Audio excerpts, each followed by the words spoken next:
Bendiciones en Cristo Jesús. Un placer, un gozo, una alegría verdaderamente poder compartir con ustedes este acontecer, este conocer, este profundizar en la palabra.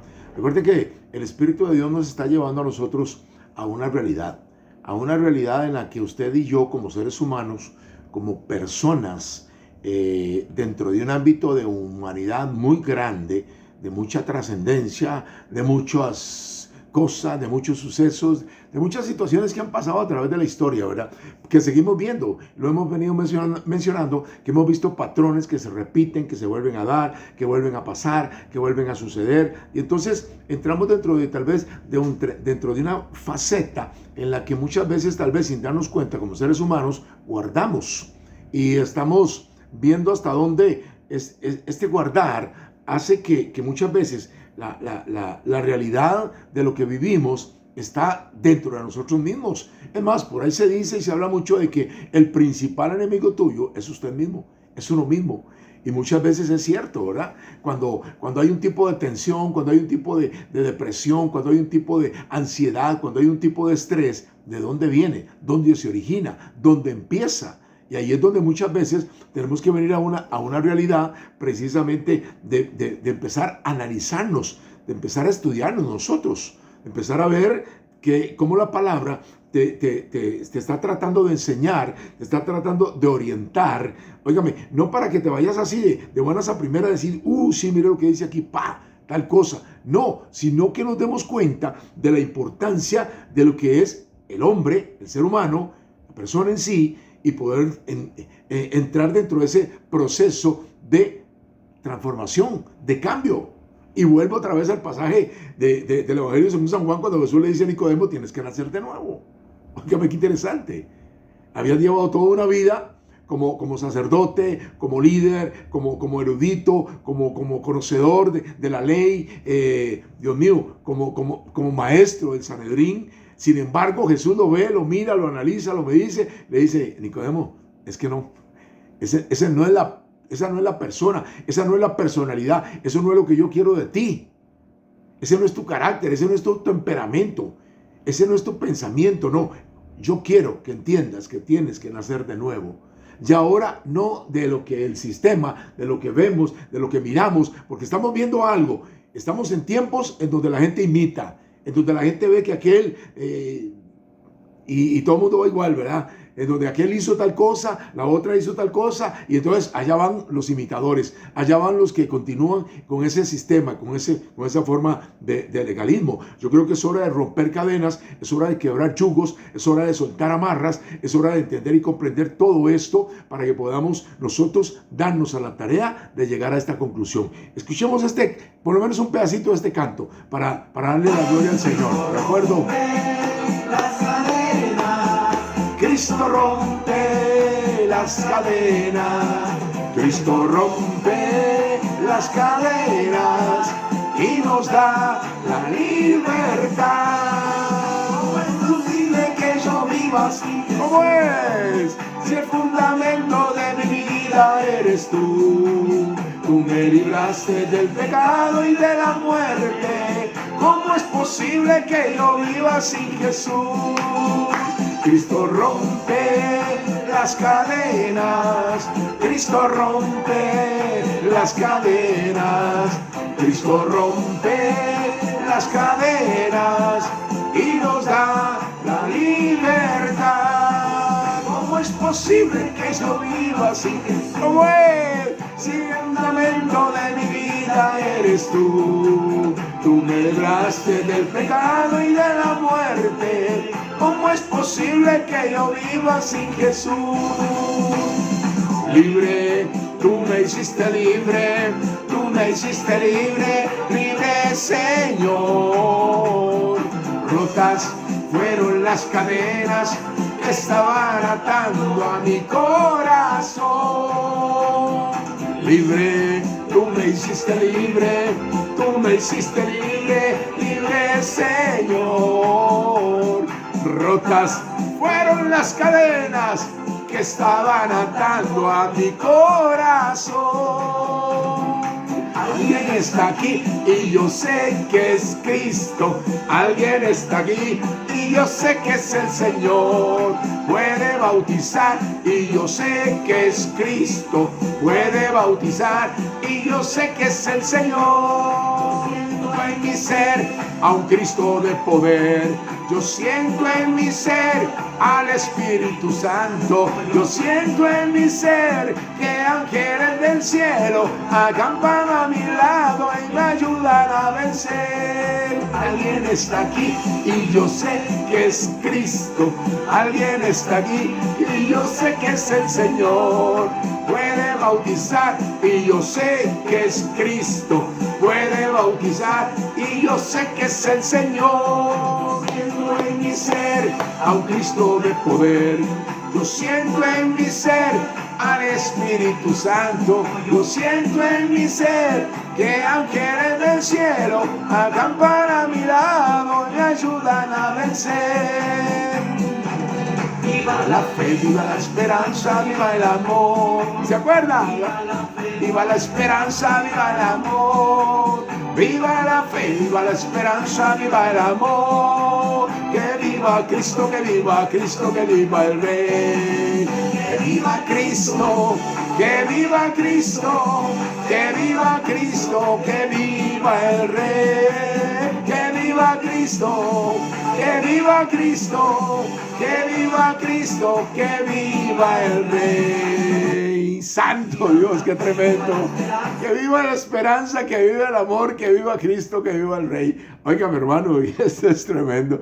Qué lindo cuando uno se mete dentro de este ámbito de alabanza, cuando uno hay gozo en el corazón, cuando uno se da cuenta que el Señor es el Señor. El Señor es el dador de la vida. Es el que vino a enseñarle a usted y enseñarme a mí cómo tenemos que actuar, cómo tenemos que vivir.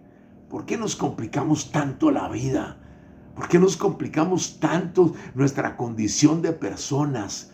Viviendo muchas veces lo que no tenemos que vivir, hablando lo que no tenemos que hablar, transmitiendo lo que no tenemos que transmitir. Y muchas veces, santo, ¿hacia dónde nos lleva? Estamos mirando cosas que pasan, situaciones que se dan, ejemplos que miramos tremendos, impresionantes, duros, difíciles. Y dice uno, Dios, ¿cómo es posible que esto pase? Que esto suceda. ¿Cómo es posible? ¿Cómo es posible que se dé? Hay casos que no voy a mencionar y no voy a decir, bueno, si el Espíritu me lo pone, lo digo, de ejemplos de cosas que estamos viendo hoy. Estoy en la palabra del Señor, estoy en el Evangelio según San Lucas, en el capítulo 20 de San Lucas, ¿sí?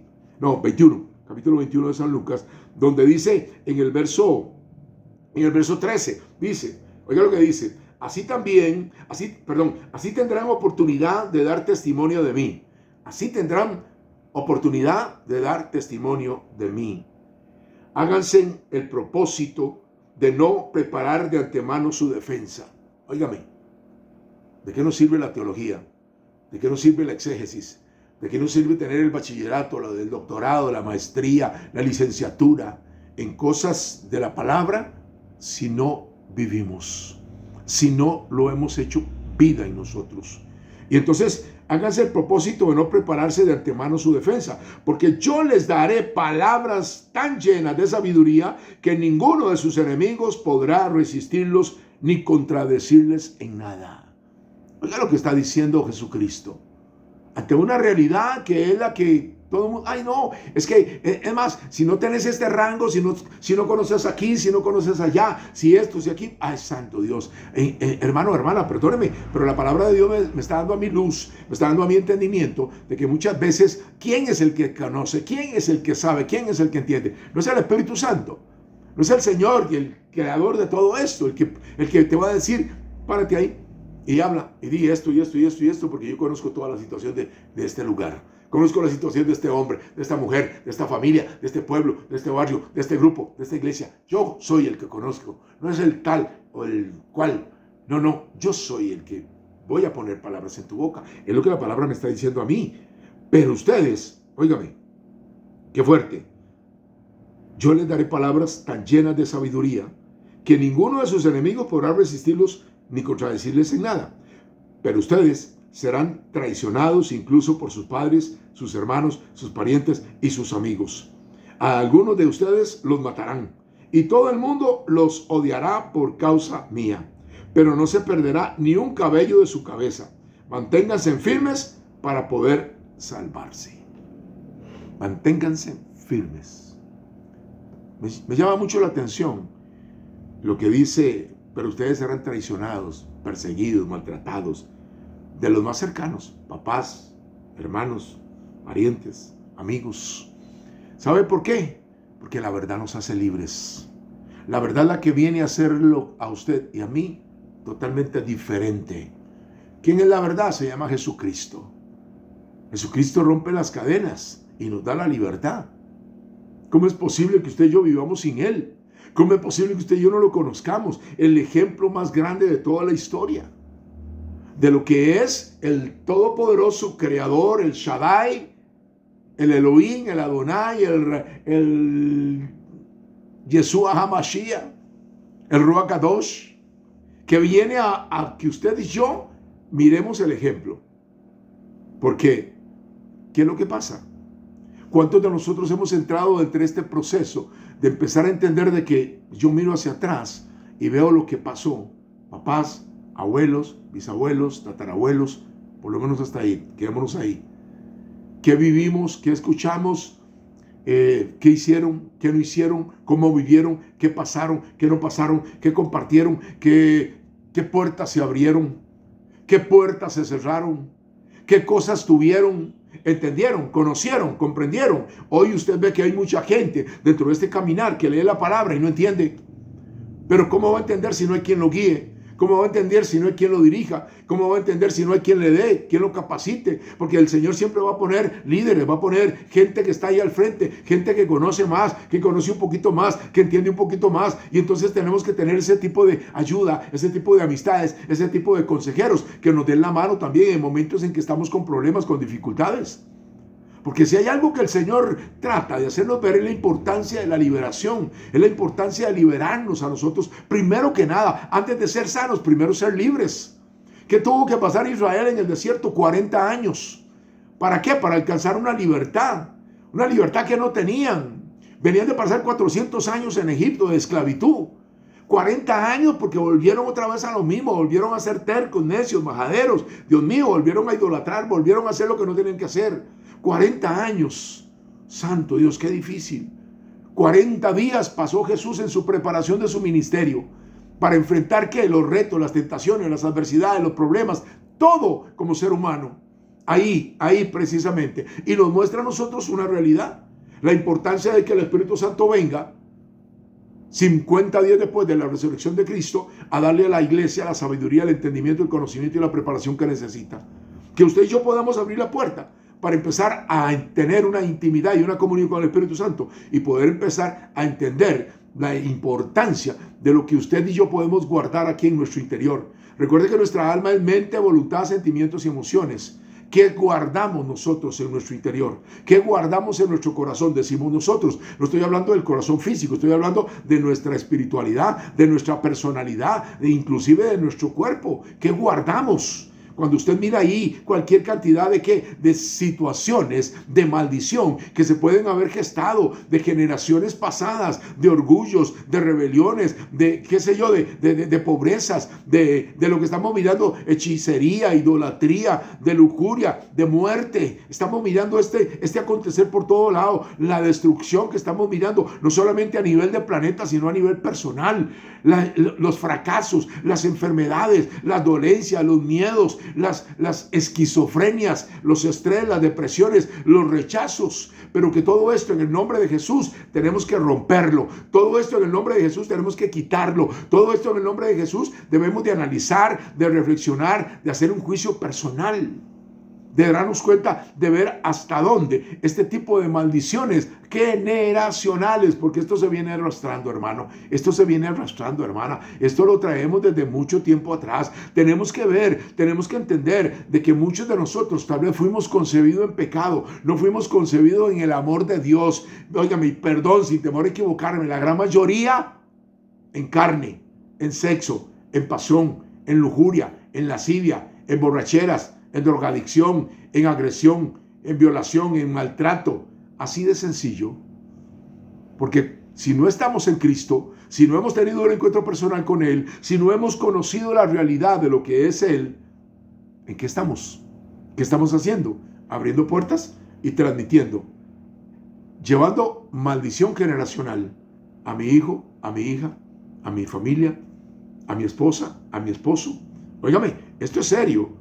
Cuando usted entra en autoridad, cuando usted entra en conocimiento, cuando usted empieza a abrir el panorama para saber qué vivió usted, qué pasó usted, si es que tiene noción, si es que tiene conciencia de analizar lo que pudo haber vivido, lo que pudo haber pasado, lo que tal vez escuchó hablar a su madre, lo que escuchó hablar a su padre, lo que usted vio, el ejemplo que dieron. Eso le tiene que abrir un panorama a usted para darse cuenta de dónde viene y por qué usted tal vez está viviendo este tipo de enfermedad, perdón, este tipo de atadura, este tipo de circunstancia que no está en el orden de Dios, que no está en el propósito de Dios para usted, pero que como humanos abrimos la puerta, disponemos nuestro corazón y abrimos la mente para lo negativo, no para lo positivo, porque la palabra viene a darme a mí una enseñanza, a darme una preparación, una capacitación en lo que yo tengo que ser y cómo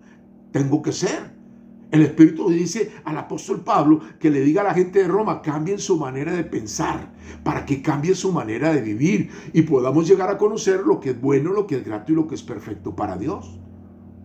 Vean lo que está diciendo. Porque dice ahí en el capítulo 12 del verso 1, ahí en Romanos, ¿qué le dice Pablo a la gente de Roma? El verdadero culto que Dios espera de ustedes es que nosotros le demos la gloria, la honra y la alabanza a Él. Es que abramos la puerta a nuestro corazón. Es la verdadera adoración que Dios espera, que usted ame, que usted sirva, que usted comparta, que usted se dé, que su vida sea el ejemplo de lo que es un verdadero ¿qué? Adorador. Porque Pablo dice ahí en el verso 2, no vivan según los criterios del tiempo presente. No vivan como el mundo de hoy vive. No cambie tu manera de pensar para que cambie tu manera de vivir. Es usted y soy yo los que tomamos decisiones. ¿Cuántos de nosotros, vuelvo otra vez a la palabra, vea lo que nos decía ahora al principio? No preparen defensa, no, yo me encargo. El Espíritu Santo le va a dar a usted la guía, le va a dar la dirección para que usted sepa, que en aquel momento, al ser usted un instrumento en las manos de Dios, Él va a hablar a través de usted. Él va a hablar a través de usted. Pero usted necesita conocer los planes, los proyectos y los propósitos del Señor para el ser humano, para la humanidad en sí. Para que podamos entender qué es lo que nos da vida, qué es lo que nos da esperanza, qué es lo que nos da fortaleza. ¿Por qué? Porque si hay algo que el Espíritu le va a dar a usted, es autoridad. Y antes de tener a usted la autoridad, usted tiene que tener intimidad. ¿Con quién? Con el Espíritu Santo de Dios. Usted tiene que tener intimidad con el Rey del Cielo, con el Cristo de la Gloria, con el Todopoderoso. ¿Para qué? Para que venga la autoridad. Porque ya al estar usted en Cristo, usted tiene autoridad. Y entonces ahí es cuando usted va a tener el poder para ordenar a todo espíritu generacional, a todo espíritu de herencia o hereditario, que usted tenga la autoridad que está obrando y está operando en su vida, tal vez, porque en esto nosotros miramos, qué sé yo, para decirle una palabra, esquizofrenia, bipolar, algo parecido. Son dos campos: en vez de estoy bien, en vez de estoy mal, en vez de estoy haciendo bendición y buenas obras, y en vez de estoy haciendo todo lo peor. Oiga, qué fuerte. Y ahí es donde usted entra con la autoridad en el Espíritu Santo. ¿Para qué? Para que usted pueda ordenar a todo ese espíritu, a todo ese mover que se ha operado en usted, que se ha congregado en usted, y usted le ha hecho caso a eso y ha actuado a través de su vida, a través de maldiciones. ¿Cuántos han recibido maldiciones de parte de los mismos padres? De parte de los mismos padres, de parte de familiares, de parte de personas que tuvieron vela en el entierro, digámoslo así. Óigame, y que usted y yo tenemos que atar y echar fuera en el nombre de Jesús de nuestra vida. No podemos quedarnos ahí. ¿Cuántos niños o niñas fueron concebidos fuera del matrimonio? Y aquella persona que era la esposa de aquel hombre que embarazó a otra, maldijo a aquellos o aquellas niñas o niños que estaban en el vientre de aquella otra mujer que también falló al meterse con un hombre casado. ¿Cuántos? Piénselo. ¿Cuántos padres de familia o cuántas madres fueron embarazadas sin querer? Y entonces maldijeron lo que tenían ahí y empezaron a hablar palabras negativas y comenzaron a abrirle puertas para que lo negativo, lo adverso, lo problemático, lo disperso, lo duro, empezaran a ¿qué? A destruirse ahí en su interior. Y dicen por ahí algunos que muchos no querían nacer. ¿Cuántos están siendo abortados en estos momentos? ¿Cuántos están siendo? Millones de niños están siendo abortados. ¿Por qué? Porque la persona que lo tiene ahí no es una madre, no es una persona consciente, no la culpo. Es que no hay conocimiento, no hemos tenido todavía un encuentro personal con Cristo. Quedémonos aquí, analicemos, porque esto es largo. Quiero que usted tenga un mover de conocimiento claro en cuanto a lo que usted tiene que ordenar en el nombre de Jesús. ¿Y qué? Y echar fuera, renunciar, rechazar, atar y echar fuera en el nombre de Jesús. Piénselo un momento.